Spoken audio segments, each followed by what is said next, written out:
All right, today we're going to continue with the CHRO objection handling playbook. And today we're going to talk about why career pathing isn't bureaucracy, it's a business scaling strategy. And I have real experience from this, being the CEO who was basically like, well, why do we need career pathing? We want to have a flat organization. We don't want to have too many levels. This was something I had to learn the hard way, and I'll tell you about that story in a minute. But how many of you have had the CEO or CFO or any other business leader push back on career pathing because they felt like it was unnecessary? It's bureaucracy, and what's actually happening, what they're really asking with this question or objection is misunderstanding of what career pathing can actually do for a business. That it's not hierarchy or entitlement, it's about clarity and scalability.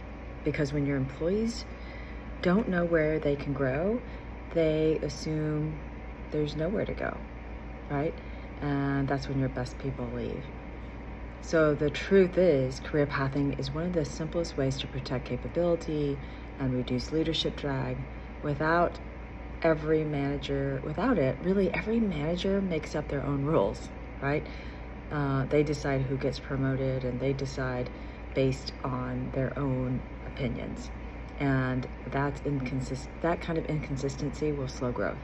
The fastest growing companies I work with had one thing in common, and they don't just promote people, they design that growth. Clear career paths turn talent conversations from what's next for me to here's what we can do to help you get ready. That shift focuses engagement, retention without adding layers of management. Now, I'm preaching to the choir. The CHROs know this, but how do you communicate that to business leaders? And I'll tell you, I was one of those, right? I was definitely one of these CEOs that was kind of like, why do we need so many layers? We're not even that big of an organization. I don't understand why we have to build in all these layers. People understand what they're doing and what's next for them. We're giving them better opportunities each year. But honestly, it didn't work. We, at one point, had 50% turnover, and that was as a direct result of people not knowing what their career path was. We solved it, honestly, over as quickly as a 9-month period, where we dropped our 50% turnover down to single digits. So how do you position career pathing to the business so that they understand it in their terms? Well, for me, it was margin, right? Understanding that when you have turnover, it affects margin, especially in a professional services business. You're going to have gross margin erosion, and until you clean up your turnover efforts, you're not going to make your numbers.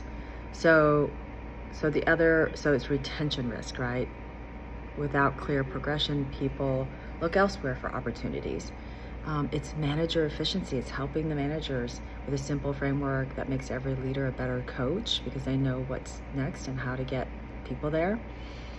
We're talking about scalability, defined roles and levels, make growth more predictable, and employment brand. Candidates are drawn to that clarity and advancement potential. I'll tell you, after we reduced our turnover, that wasn't the only benefit. We had a ton of boomerangs. People were like, you know what? I went into the corporate setting and I don't see a career path for me there. I don't know what's next. It seemed kind of sexy to go back to corporate, but they came back because they could see that they had opportunities to grow technically as well as in leadership roles.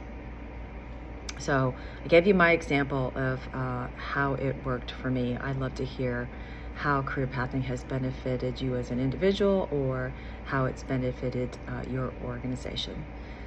So, the next time an executive says, we're just too small for career pathing, it's too many layers and levels, try reframing it with language that connects to the business outcomes. It isn't about adding levels, it's about removing confusion. Every time a top performer leaves, it costs us, at least 1.5 times salary. clarity costs a lot less. Career pathing lets us scale development faster than any training program, right? It's a clear path. And when employees see how they grow here, they stay longer and they invite their friends. And honestly, they perform better. So what are some of the metrics that prove it works? Well, you can look at things like internal promotion rates, right? We did that. Lateral mobility rates, voluntary turnover among top talent, manager satisfaction with development conversations, and maybe even time to fill some key roles. So those are just some of the numbers that connect career pathing directly to business performance. So bottom line is career pathing doesn't slow you down. It gives your managers and employees the clarity they need to grow with you. It's one of the simplest ways to reduce churn, boost engagement, and build leadership capabilities and capacity without adding the bureaucracy. So if you'd like to see all 10 of our objections handling framework, because you know what, it's not about pushing back on you, it's about maybe lack of context and understanding. Whether it's compensation strategy, succession planning, inclusion and diversity, you can access it for free at CHROschool.com. So if you haven't already signed up for CHROschool.com, go to that link and get signed up, and look in the bonus section for repositioning HR, and you will find that.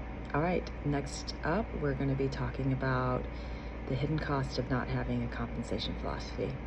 Okay, CHROs, look forward to seeing you in the next one.